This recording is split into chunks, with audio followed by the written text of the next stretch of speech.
الحمدللہ رب العالمین والعاقبۃ للمتقین والصلاۃ والسلام علی رسول الکریم اما بعد۔ SIO UP سینٹرل کی جانب سے آن لائن لکس جو سیریز منعقد کیا جا رہا ہے، یہ اسی سلسلے ایک کڑی ہے تاکہ دور جدید کے سوشل میڈیا کا صحیح استعمال ہو سکے اور دور دراز گوشوں میں بیٹھے ہوئے تحریکی افراد کا ماحق و استفادہ کر سکیں۔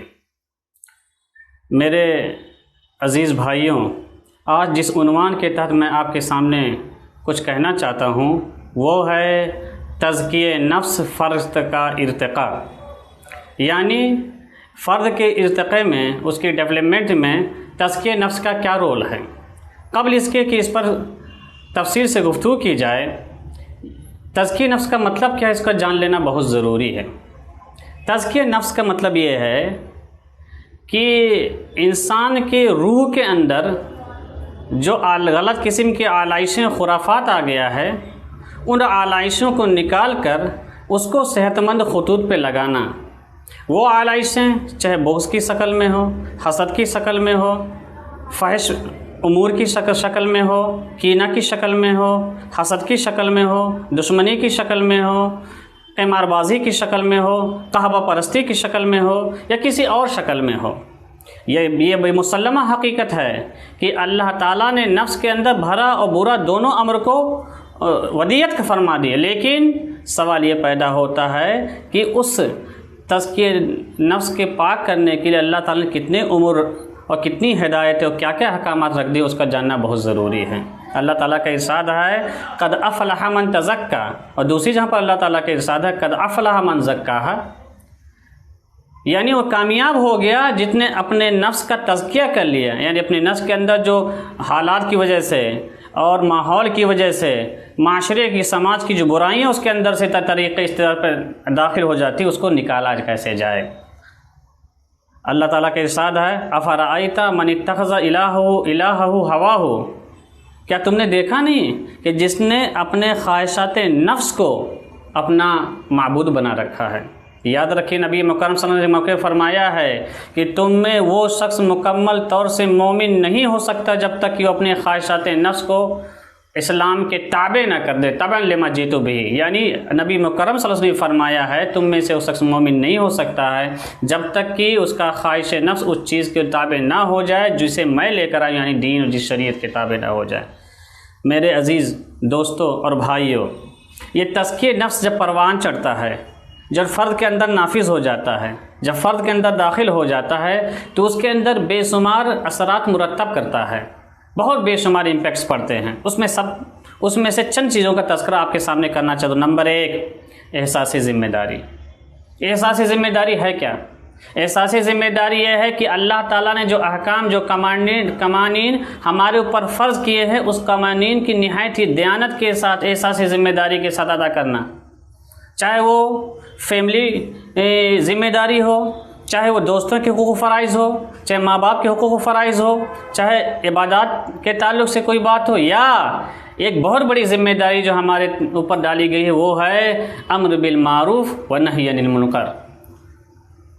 وہ ہے سماج کی اصلاح کرنا، سماج کی نو نرمان کرنا، طلبہ نوجوانوں کو صحیح راستے پہ چلانا، یہ ہے احساس ذمہ داری جو ہمارے اندر یہ ہے۔ اور جو یہ ذمہ داری جب ختم ہو جاتی ہے تو بہت مسائل پیدا ہوتے ہیں، اور انسان اپنے نفس کے تزکیے کے وہ معیار تک نہیں پہنچ سکتا ہے جو اسلام کو مطلوب ہے اور محمود بھی ہے۔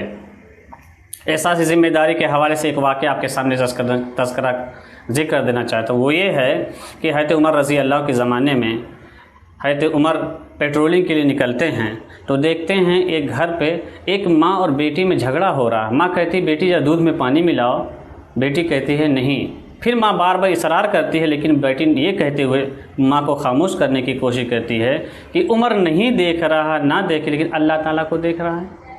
اس کا مطلب کیا ہے؟ مطلب کیا ہے کہ احساس اس کے اندر ہے کہ جواب دہی کا احساس اللہ تعالیٰ کے سامنے، کوئی دیکھے نہ دیکھے اللہ تعالیٰ دیکھ رہا، جس کی وجہ اس نے برا کام کرنے سے روک دیا۔ احساس ذمہ داری کی مثال کا واضح ہے کہ کلکم راعٍ وکلکم مسئول عن رعیتہ۔ یہ بات پیش نظر رہے کہ اسلام بٹ اللہ تعالیٰ نبی مکرم صلی اللہ علیہ وسلم بتاتے ہیں کہ تم میں سے ہر شخص اپنے ماتحت لوگوں کا نگراں ہے، اس کے بارے میں اسے پوچھ گچھ کی جائے گی۔ ایک بات تو احساسی ذمہ داری ہے تزکیہ نفس کے اندر، تزکیہ نفس کے ذریعے سے انسان کے اندر رونما ہوتی ہے اور ظاہر ہوتی ہے۔ نمبر 2، ایثار و قربانی۔ تحریکی حوالے سے ایثار و قربانی کا نمایاں رول ہے، اور اسلام کی جتنی بھی تعلیمات موجود ایثار و قربانی سے بھری ہوئی ہے، چاہے دعوت کے مرحلے سے ہو، چاہے ہجرت کے مرحلے سے ہو، اسلام پہ کے قوانین اس کے احکام پر عمل کرنے کے حوالے سے ہو، بے شمار مثالیں موجود ہیں۔ باپ نے بیٹے کو چھوڑ دیا اسلام کے لیے، دعوت کے لیے، بیٹے نے باپ کو چھوڑ دیا، ماں نے بیٹے کو چھوڑ دیا اسلام کی بقا کے لیے، اس کے غلبے کے لیے۔ اس میں اس کے تعلق سے یہ روایتوں میں آتا ہے کہ ایک جنگ میں کچھ صحابہ کرام زخمی ہوتے ہیں، پیاس سے تڑپ رہے ہوتے ہیں، اور ایک پیالہ پانی ہوتا ہے، ایک صحابی رسول کے پاس لے جایا جاتا ہے، وہ کہتا نہیں میرے بھائی کو پلاؤ، وہ دوسرا کہتا تیسرے کو پلاؤ، تیسرا کہتا ہے چوتھے کو پلاؤ۔ اس طرح پورا پیالہ تمام لوگوں پہ گردش کرتا رہتا ہے، لیکن سب کے سب اللہ تعالیٰ کے راستے میں شہید ہو جاتے، پیالہ کا پانی وہیں رہ جاتا ہے۔ کیا مطلب ہے؟ اسے کہتے ہیں ایثار۔ وَلَوْ كَانَ وَيُؤْثِرُونَ عَلَىٰ أَنفُسِهِمْ وَلَوْ كَانَ بِهِمْ خَصَاصَةٌ، وہ اپنے آپ کو دوسروں کو ترجیح دیتے ہیں۔ اسلام کا معاملہ اسی طرح سے ہے، دعوت کا معاملہ اپنے کام پر دعوت کے دین کو ترجیح دینا ہے۔ یہ ہے ایثار و قربانی، اور یہ ہے فداکاری، اور اسی کہتے جان نثاری۔ خنسا رضی اللہ تعالیٰ عنہ کا واقعہ مشہور ہے کہ بیٹوں کے خون کا نذرانہ پیش کر سے خوش ہوتی کہ نبی مکرم صلی اللہ علیہ وسلم کے اسلام سلامت ہے۔ نمبر 3 ہے احساس خودداری۔ دعوت کے راہ میں، اسلام کی راہ میں، امر بالمعروف اور نہی المنکر کی راہ میں بہت بڑے شیطان بہکانے کی کوشش کرتا ہے، مس گائیڈ کرنے کی کوشش کرتا ہے، اس کے زبان سے جھوٹ بھی بولوا سکتا ہے۔ لیکن جب تزکیہ نفس کے ذریعے سے انسان کے اندر احساس خودداری جب پیدا ہو جاتی ہے تو ان تمام چیزوں سے بہت دور رہتا ہے جو اسلام کو مطلوب نہیں ہوتے ہیں، جو دعوت کے لیے، اسلام کے لیے، امر بالمعروف کے راہ میں سنگ گراں بن جایا کرتے ہیں۔ اس کی ایک مثال دے کے میں ختم کرنا چاہتا ہوں اپنی بات، وہ یہ ہے کہ غزوہ تبوک کے وقت تمام لوگ جنگ میں چلے جاتے ہیں، 4 صحابہ کرام رک جاتے ہیں۔ بہت سارے رکتے ہیں، لیکن بہت سارے لوگ معذرت پیش کر دیتے ہیں کہ فلاں وجہ سے نہیں جا سکا، اللہ رسول کہ عفواً کوئی بات نہیں گئے۔ لیکن 4 لوگ قبول کرتے غلطی کی وجہ سے نہیں گئے۔ وہ 4 لوگوں میں نام ہے حضرت کعب بن مالک رضی اللہ تعالیٰ عنہ، ہلال بن امیہ رضی اللہ تعالیٰ عنہ، مرارہ بن ربیع رضی اللہ تعالیٰ عنہ، اور ایک صاحب اور جس کا نام بھی میں بھول رہا ہوں۔ تو یہ 4 صحابہ کرام ہیں جو جنگ میں شرکت نہیں کر سکے۔ 40 دن تک سوشل بائیکاٹ کیا گیا ان کا۔ نبی مکرم صلی اللہ علیہ وسلم نے حکم دیا کہ اپنی بیویوں سے الگ ہو گئے۔ حضرت ارقم کے پاس کعب بن مالک آئے جو ان کے چچا تھے، سلام کیا، سلام کا جواب دینے کے لیے تیار نہیں تھے ان کو۔ روایتوں میں آتا ہے حضرت کعب بن مالک کہتے ففاضت عینایا، میری آنکھیں ہمیشہ ڈبڈبائی رہتی تھی، بہتی رہتی تھی، لیکن احساس خودداری یہ تھا کہ توبہ استغفار کرتے رہتے تھے، معافی مانگتے رہتے تھے۔ اللہ تعالیٰ نے اس کے ذریعے سے میسج دیا کہ تم نے غلطی کی، تمہارے اندر خودداری تھی، بیدار ہو جائے تمہارے اندر خودداری، تم جھوٹ نہیں بولے۔ نتیجہ کیا ہوا کہ 40 دن کے بعد ان کے لیے وَعَلَى الثَّلَاثَةِ الَّذِينَ خُلِّفُوا سورہ توبہ نازل ہوتی ہے، ان کے لیے ان کی دعا قبول کر لی جاتی ہے۔ تو یہ احساس خودداری جب پیدا پروان چڑھتی ہے تو اسلام اور تزکیہ نفس کے حوالے سے اس کے اندر وہ روح پیدا کر دیتا ہے جو جھوٹ نہیں، اس سے جھوٹ صادر نہیں ہوتا، اس سے کذب بیانی نہیں ہوتی ہے، اس سے بہتان تراشی نہیں ہوتی ہے، تمام رذائل کا خاتمہ کر دیتا ہے۔ قرآن کہتا ہے ان النفس لامارۃ بالسوء، کہ نفس جو ہے برائیوں کو تو ابھارتا رہتا ہے، لیکن اسلام کی جو تعلیمات ہے، چاہے نماز کے حوالے، چاہے روزے کے حوالے سے، چاہے زکوٰۃ کے حوالے سے ہو یا دیگر عبادات کے حوالے سے، نفس کا تزکیہ کرتا رہتا ہے، پاک کرتا رہتا ہے۔ وَهَدَيْنَاهُ النَّجْدَيْنِ، ہم نے 2 راستے دکھا دیے ہیں، ان ایک راستے کو انتخاب کرنا ہے، آپ کو تزکیہ نفس کو پاک کر کے برائیوں کو دبانا ہے۔ نبی مکرم صلی اللہ علیہ وسلم کے راستے میں قسم کی بہکایا ہے، شیطان آیا، مس گائیڈ کر دیا، شیطان کہتا ہے آگے سے پیچھے سے دائیں سے بائیں سے بہکاتا رہتا ہے، کیوں؟ آپ کے نفس کو آلودہ کرنے کے لیے۔ اس آلودگی کی پاک کرنے کے اسلام نے بہت سارے راستے بتا دیے ہیں کہ نماز کی خشوع و خضوع کے ساتھ ادا کرو، زکوٰۃ دو داہنے ہاتھ سے دے بائیں ہاتھ کو پتہ نہ چلے۔ روزہ کے بارے میں کہا ہے الصوم لکل شیء زکوٰۃ و زکوٰۃ الجسد الصوم، کہ ہر شخص کی تزکیے کے لیے کوئی نہ کوئی وقت چیز ہوتی ہے، اور جسم کے تزکیے کے لیے چیز کیا ہے؟ زکوٰۃ، وہ روزہ ہے۔ اور زکوٰۃ کے معنی ہی ہوتا تزکیہ و پاک کرنا، سنما پانا۔ تو اب ہماری ذمہ داری بنتی ہے کہ جس کاج کو لے کے، جس اللہ تعالیٰ کے دین کے لے کے، جس ذمہ داری امر بالمعروف و نہی عن المنکر کو لے کے چلے ہیں، اس کی سب سے بڑی ذمہ داری ہے کہ اپنے نفس کو پاک کرنا۔ اس کے لیے وہ تمام ٹولز، وہ تمام عبادات کو ہم کو اپنانا چاہیے، اس پر سختی سے عمل کرنا چاہیے، اس کے تمام رموز کو پڑھنا چاہیے، اپنے اندر جذب کرنا چاہیے،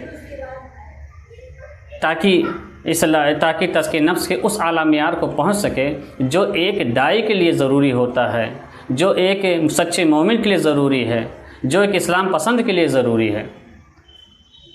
میرے تحریکی رفقا، ضرور اس بات کی ہے کہ حالات نگفتہ بے ہو چکے ہیں۔ ایسے موقع سے ہمیں مواقع بھی بہت مل رہے ہیں، حالات بہت خراب ہیں، مواقع مل رہے ہیں، لیکن ان مواقع کا صحیح استعمال تزکیہ نفس کے حوالے سے بہت اچھا کیا جا سکتا ہے۔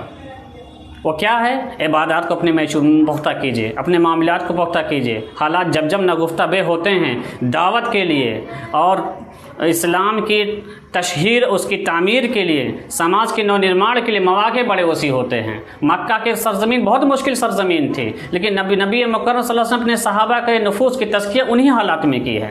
آج کی سرزمین بھی کوئی اس سے زیادہ مختلف نہیں ہے۔ اگر ہم عزم کر لیں، مائکرو پلاننگ کریں، منصوبہ بندی کریں، خصوصی دلچسپی لیں، جوہد میں مسلسل سے کام لیں، تو انشاءاللہ وہ تمام امور ہمیں حاصل ہو سکتے ہیں جو صحابہ کرام رضوان اللہ کے حاصل تھے۔